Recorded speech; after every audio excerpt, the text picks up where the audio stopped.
अनेक कष्ट भोगते हुए, अनेक योनियों में भटकते हुए, बड़ी तकलीफ उठाकर तब बड़े भाग्य से यह मनुष्य शरीर मिला है।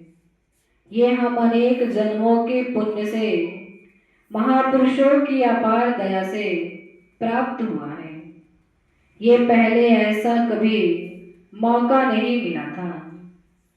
गुरु के दर्शन करने आए, हमारा बड़ा भाग्य जगा है जो हम गुरु के दर्शन हुए।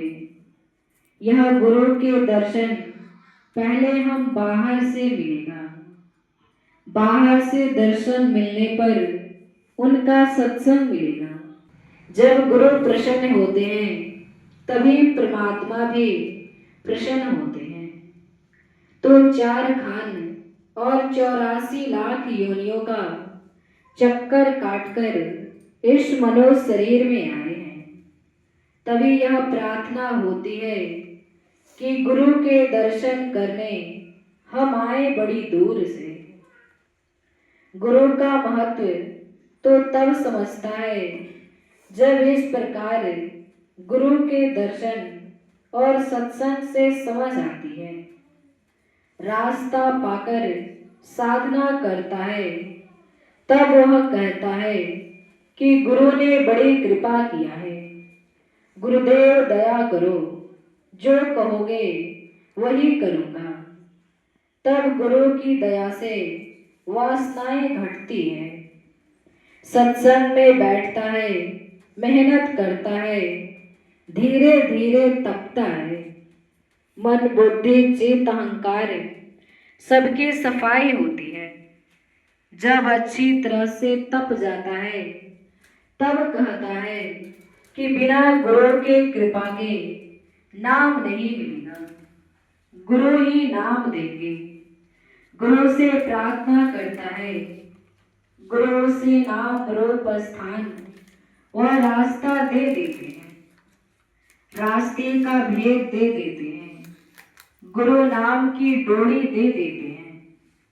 उनकी दया से विषय वासनाएं कम हो जाती हैं।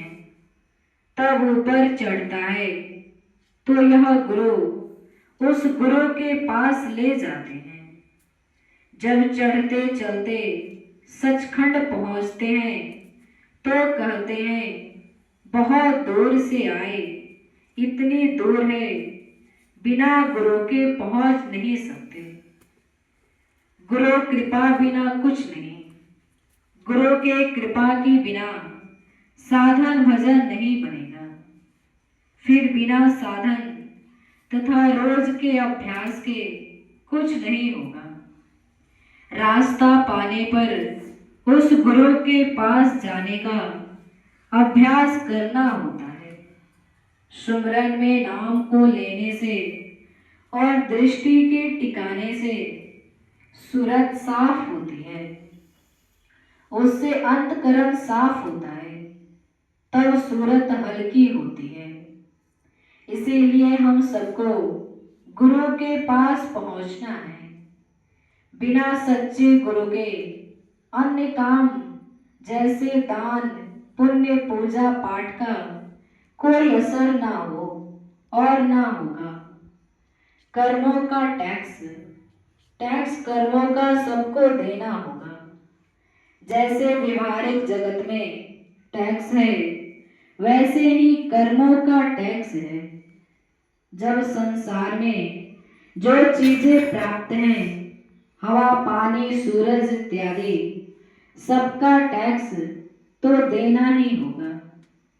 इसके टैक्स से बचत ना तो पूजा से होगी, ना पाठ से, ना किसी भी अन्य क्रिया से।